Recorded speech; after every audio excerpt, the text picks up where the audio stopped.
आप देख रहे हैं खबर दोपहर। नमस्कार, मैं हूं आपके साथ प्रीति। आइए शुरुआत करते हैं सुर्खियों के साथ। जोधपुर में करीब 20 साल पुराने काले हिरण शिकार मामले में अभिनेता सलमान खान दोषी करार। सजा पर जोधपुर सीजेएम कोर्ट में बहस जारी। सैफ अली खान, नीलम तब्बू और सोनाली बेंद्रे बरी।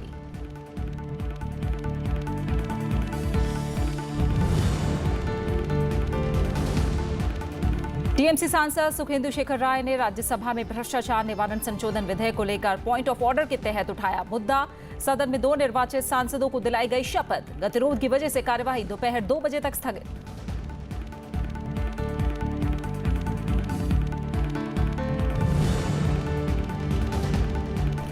कावेरी मुद्दे पर एआईएडीएमके के विरोध के चलते लोकसभा की कार्यवाही दिन भर के लिए स्थगित। विपक्ष की सत्र बढ़ाने की मांग से सरकार असहमत। कांग्रेस ने जरूरी कामकाज के लिए सत्र की अवधि बढ़ाने की कही थी बात। एनडीए सांसदों का बजट सत्र के दूसरे चरण के 23 दिनों का वेतन भत्ता नहीं लेने का फैसला।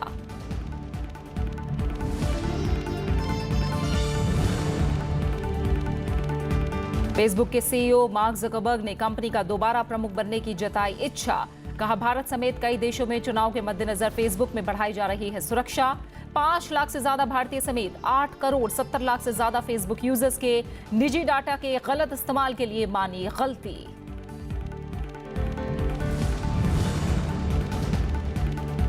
और राष्ट्रमंडल खेलों में भारत को पहला गोल्ड। मीराबाई चानू ने महिला भारोत्तोलन के 48 किलोग्राम भार वर्ग में जीता स्वर्ण। गुरु राजा को 56 किलोग्राम भार वर्ग में मिला रजत।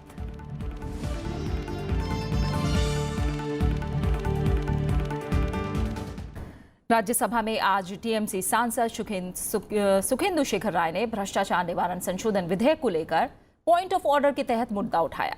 सभापति ने मुद्दे पर संज्ञान लेते हुए सदन को इसमें जरूरी संशोधन की बात कही है। When this house reassembled yesterday at 3:30 p.m., the deputy chairman was on, honorable deputy chairman was on the chair. He said, I quote, "This particular bill, that is the Prevention of Corruption Amendment Bill, this particular bill, that is the one which I have allowed the minister to move, had been passed by the Lok Sabha and transmitted to this house." Again he said, the bill has transmitted from the Lok Sabha and therefore I asked the minister to move the bill. He has already moved the bill. Therefore, Minister was allowed under the premises that it has been passed by the Lok Sabha, transmitted to the Rajya Sabha. But from the records it appears that this bill was introduced in the Rajya Sabha on 19th August 2013. Then this bill referred to Standing Committee on Law and Justice on August 23, 2013. Then on 6 February 2014, Standing Committee submitted its report. Thereafter, a select committee was constituted on 11 December 2015 and the select committee given an extension on 29th of April 2016, and this select committee submitted its reports chaired by Mr. Bhupendra Yadav on 11th August 2016, and government introduced the bill on 4th April 2018. Therefore, the order passed by the chair allowing the minister to move the bill was under wrong premises, and therefore he should recall that order. Right. This is the way. This is the way. This is the way one has to point out. The Prevention of the Corruption Amendment Bill 2013 was introduced in Rajya Sabha 19th August 2013 as said by Sukhendra Rai ji. The bill has been examined and replaced by the Senate Committee by Rajya Sabha. The necessary correction will be made in the printed copy of the report. So correction has been carried, will be carried. Rajya Sabha में आज 2 नवनिर्वाचित सांसदों को शपथ दिलाई गई। सभापति M Venkaiah Naidu ने सदस्यों को शपथ दिलाई। आंध्र प्रदेश से निर्वाचित सांसद वाईएसआर कांग्रेस प्रभाकर रेड्डी और कर्नाटक से निर्वाचित कांग्रेस सांसद सैयद नासिर हुसैन ने शपथ ली। इससे पहले मंगलवार को 41 और बुधवार को 12 नवनिर्वाचित और पुनर्निर्वाचित सदस्य शपथ ले चुके हैं।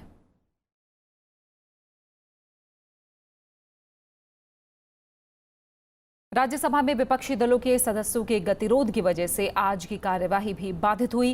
विपक्षी दलों के सांसदों ने सदन में अपनी अपनी मांगों को लेकर तख्तियां दिखाई और सभापति के आसन के सामने आ गए। कावेरी जल बंटवारे के लिए प्रबंधन बोर्ड के तत्काल गठन की मांग को लेकर एआईएडीएम के सांसदों ने गतिरोध उत्पन्न किया, तो वहीं तेलुगु देशम पार्टी के सांसद आंध्र प्रदेश को विशेष राज्य का दर्जा दिए जाने की मांग करने लगे। इस बीच सभापति एम वेंकैया नायडू ने कार्यवाही को बाधित कर रहे सदस्यों को उनकी सीट पर लौट जाने की अपील की। सभापति ने कहा कि बजट सत्र के दूसरे चरण में महज 1 दिन बाकी है और कई जरूरी काम किए जाना बाकी है। गतिरोध थमता नहीं देख राज्यसभा की कार्यवाही को दोपहर 2 बजे तक के लिए स्थगित कर दिया गया। What is this? Only one day left. You don't want. The House is adjourned to meet at 2 p.m. today. सरकार के सभी मुद्दों पर चर्चा के बावजूद आज भी लोकसभा की कार्यवाही बिना किसी कामकाज के स्थगित करनी पड़ी। एआईएडीएम के सांसद कावेरी प्रबंधन बोर्ड के गठन के मुद्दे को लेकर आसन के सामने आ गए, जिससे सदन की कार्यवाही बाधित हुई। लोकसभा अध्यक्ष सुमित्रा महाजन ने सांसदों से बार बार सदन चलने देने की अपील की, बावजूद इसके गतिरोध जारी रहा। अवरोध की वजह से आज भी प्रश्नकाल नहीं हो सका। स्पीकर को 12 बजे तक कार्यवाही स्थगित करनी पड़ी। दोपहर 12 बजे कार्यवाही शुरू होते ही एआईएडीएम के सांसदों ने फिर अवरोध पैदा किया। इसके बाद स्पीकर को सदन की कार्यवाही दिन भर के लिए स्थगित करनी पड़ी।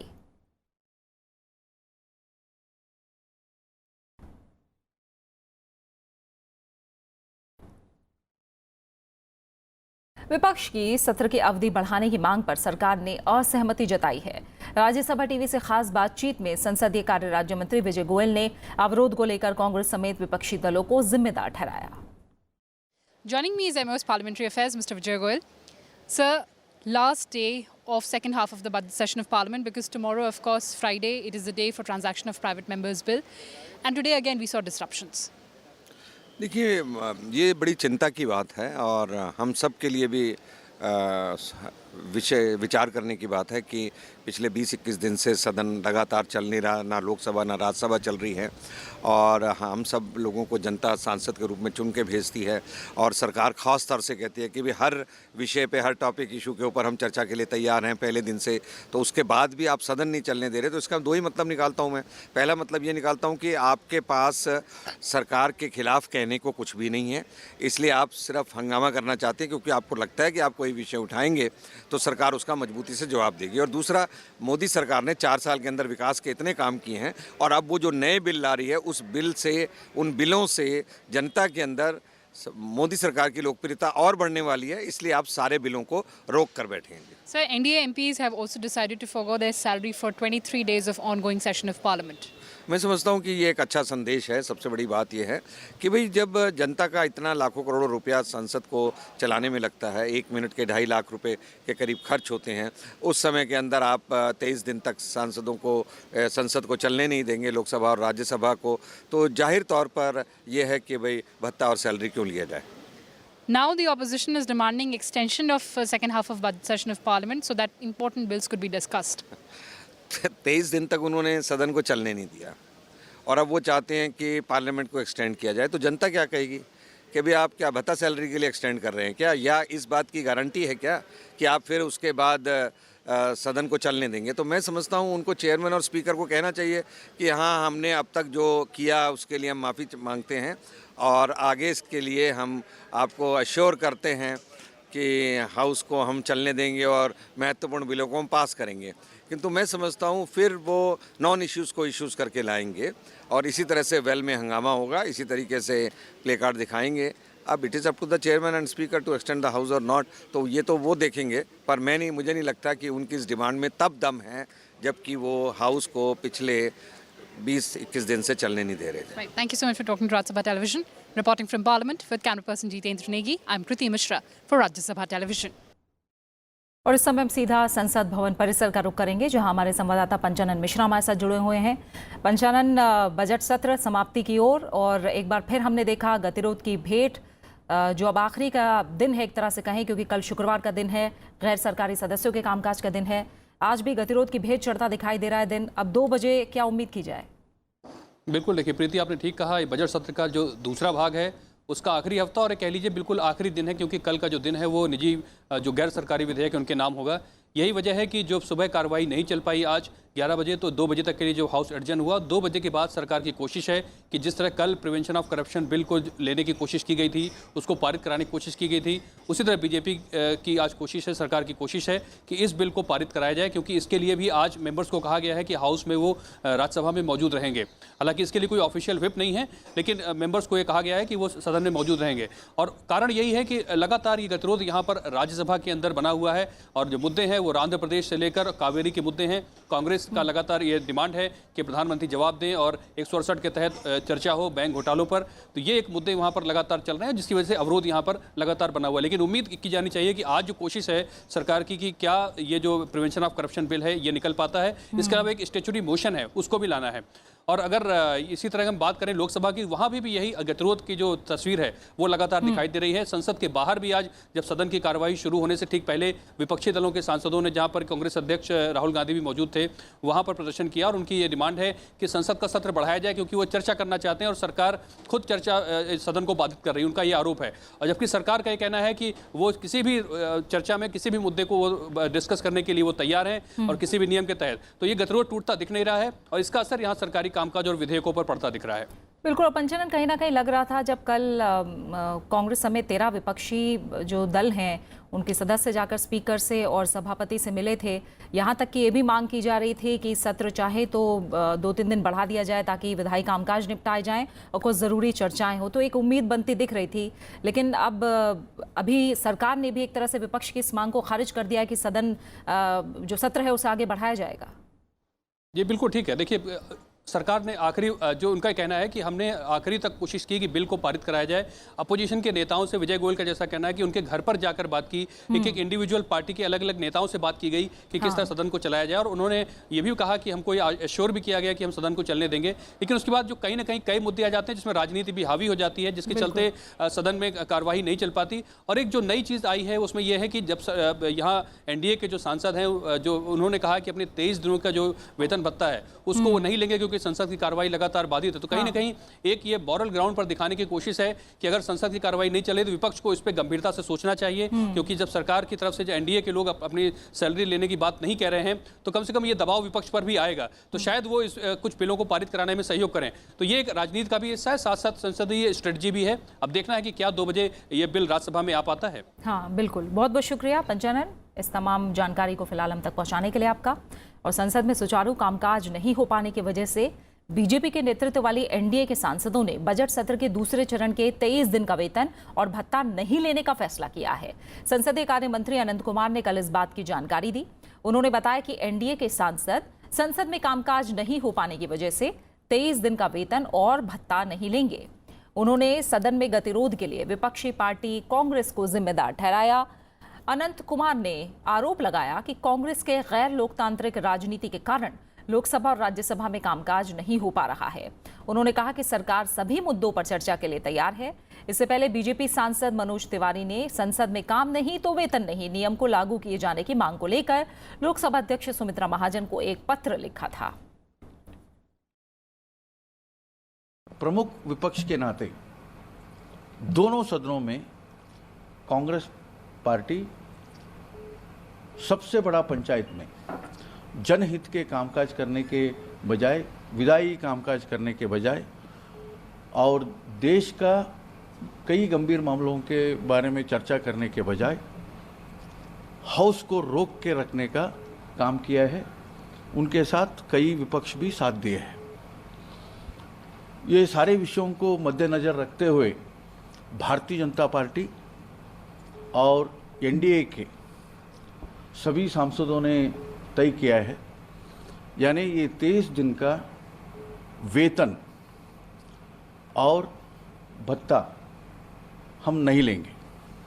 वहीं कांग्रेस की अगुवाई में 13 विपक्षी दलों के नेताओं ने कल राज्यसभा के सभापति एम वेंकैया नायडू और लोकसभा के स्पीकर सुमित्रा महाजन से मुलाकात की। इन नेताओं ने राष्ट्रीय महत्व के मुद्दों पर सदन में चर्चा की मांग रखी।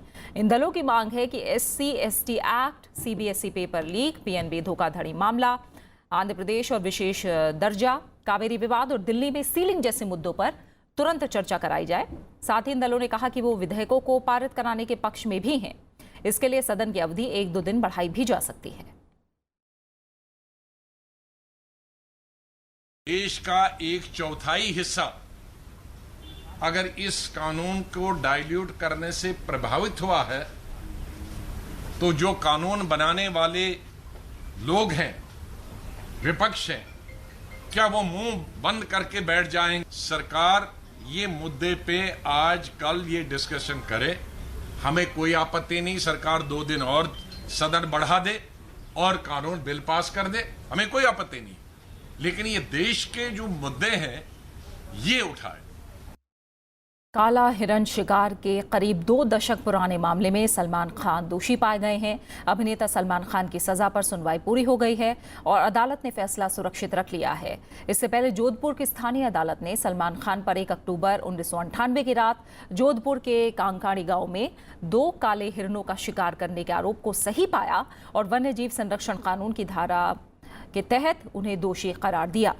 हालांकि अदालत ने इस मामले में आरोपी अन्य कलाकारों सैफ अली खान, सोनाली बेंद्रे, तब्बू और नीलम को बरी कर दिया।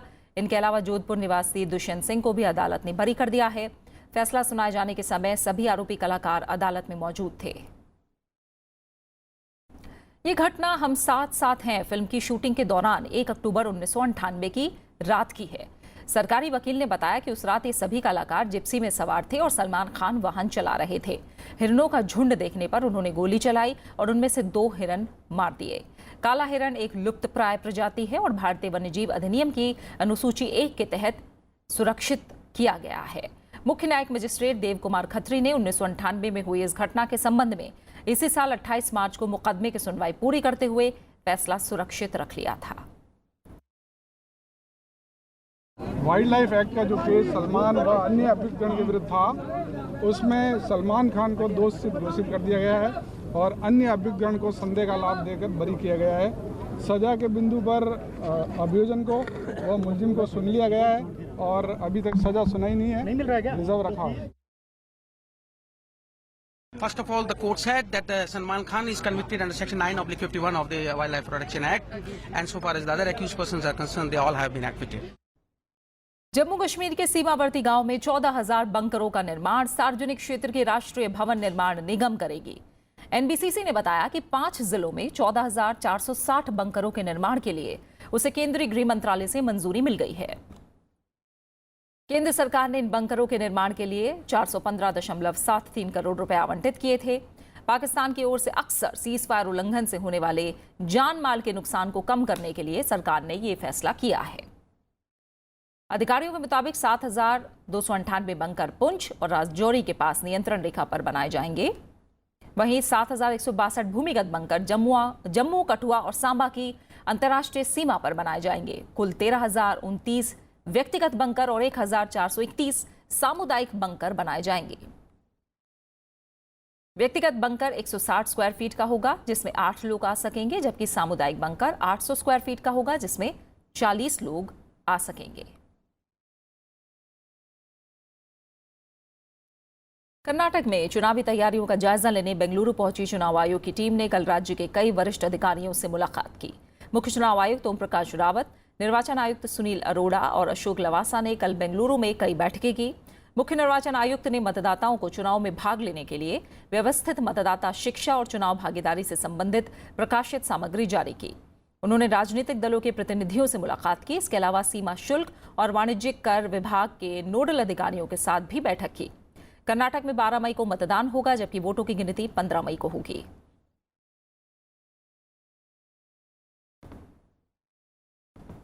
तमिलनाडु में डीएमके की अगुवाई में विपक्षी दलों ने कावेरी मुद्दे पर आज बंद का ऐलान किया है, जिसका मिला जुला असर राज्य में देखने को मिल रहा है।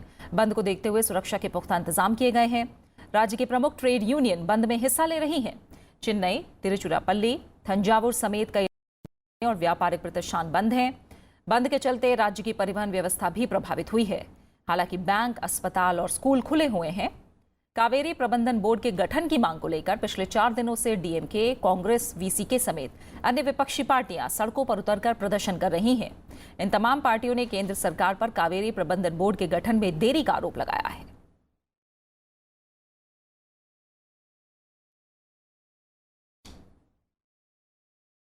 राष्ट्रपति ने अर्थव्यवस्था के विकास में महिला कर्मियों के काम की सराहना की है। उन्होंने कार्यस्थल पर महिलाओं के लिए अनुकूल माहौल बनाने पर जोर दिया। साथ ही महिलाओं को उनके काम के लिए उचित सम्मान देने पर बल दिया और देश के विकास के लिए महिलाओं के योगदान को अहम बताया है। राष्ट्रपति रामनाथ कोविंद ने आज फिक्की के महिला संगठन की सालाना आम सभा को संबोधित करते हुए ये बात कही। If more women become part of the workforce, both household incomes and our GDP will rise. We will become a more prosperous nation. Much greater than that, we will become a more equal society. We need to create conditions for more and more of our daughters and sisters to come into the workforce. We need to push harder to ensure appropriate, encouraging and safe conditions at home, in society and at the workplace to enhance the percentage of our working women. Reserve bank of India आज अपनी द्विमासिक समीक्षा पेश करने जा रहा है। ये वित्त वर्ष 2018-19 की पहली समीक्षा होगी। सभी की नजर होगी कि केंद्रीय बैंक प्रमुख दरों में कोई बदलाव करता है या नहीं। कुछ खास मानकों पर नजर डालें जिन पर अक्सर आरबीआई दरों का निर्धारण करता है। इसमें सबसे पहले है महंगाई, जिसमें अक्टूबर से दिसंबर तक बढ़त की गई, लेकिन जनवरी और फरवरी में हल्की गिरावट है। अब भी ये आरबीआई के अनुमान 4% से कहीं ऊपर है। वहीं अमेरिका और चीन के बीच चल रहे विवाद से विश्व कारोबार भी प्रभावित हुआ है और मुद्रा बाजार में अस्थिरता आई है। बुधवार को रुपया डॉलर के मुकाबले 14 पैसे लुढ़क गया। दूसरी तरफ कच्चे तेल के दाम भी $62 प्रति बैरल से ऊपर चल रहे हैं। ऐसे में आरबीआई क्या कदम उठाएगा, वो जल्द पता लगेगा।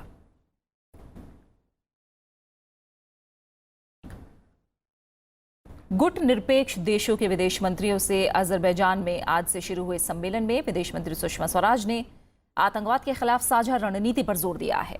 उन्होंने संयुक्त राष्ट्र सुधार के लिए गुट निरपेक्ष देशों के बीच सहयोग की जरूरत बताई। विदेश मंत्री ने जलवायु परिवर्तन के रोक करने के लिए भी भारत की ओर से उठाए जा रहे कदमों का जिक्र किया और सम्मेलन में शामिल देशों से सोलर अलायंस से जुड़ने की अपील की। उन्होंने परमाणु निरस्त्रीकरण का समर्थन किया। Terrorism is one of the foremost threats to international peace and security. It maims and kills our citizens and undermines our ability to attain our developmental goals. Unfortunately, the talks about combating terrorism have not been matched by our actions. The strengthening and implementation without double standards of existing international laws and mechanisms to fight the menace of terrorism is an imperative. In 1996, India proposed a comprehensive convention on international terrorism, CCIT, as a way to strengthen the existing legal framework. But after more than 2 decades, discussions have made little progress, even while terrorists continue to operate with greater impunity and inhumanity. As a first step, let us renew our commitment to finalize the CCIT. NAM countries must galvanize the international community towards this goal. Mr. Chairman, at the last UN General Assembly high-level segment, a strong desire was voiced by the international community for change and reforms at the United Nations. No effort to reform the United Nations will be complete without reforms of the United Nations Security Council. To date, the intergovernmental negotiation process has been carefully nurtured into a credible collective process for negotiation on this important subject. The time has come to move to the next phase and commence text-based negotiations, a demand made by an overwhelming majority of the United Nations members, including most NAM members.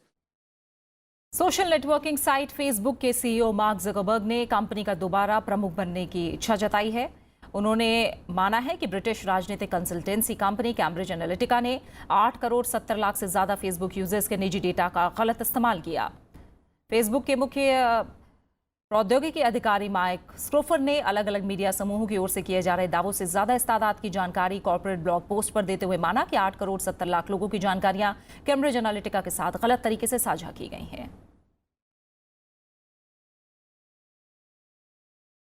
बात खेलों की। राष्ट्रमंडल खेलों में भारत ने अच्छी शुरुआत की है।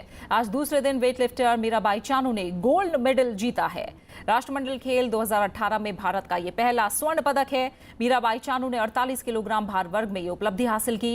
मीराबाई ने 196 किलोग्राम स्नैच में 86 और क्लीन एंड जर्क में 110 किलोग्राम वजन उठाकर इतिहास रच दिया है। इससे पहले कल शानदार शुरुआत करते हुए 56 किलोग्राम भार वर्ग में वेटलिफ्टर पी गुरुराजा ने पदक तालिका में खाता खोला और सिल्वर पदक हासिल किया। प्रधानमंत्री नरेंद्र मोदी ने वेटलिफ्टर मीराबाई चानू और पी गुरुराजा को भारत के लिए पदक जीतने पर बधाई दी है। और इसी के साथ फिलहाल खबर दोपहर में इतना ही। आप बने रहिए राज्यसभा टीवी के साथ। नमस्कार।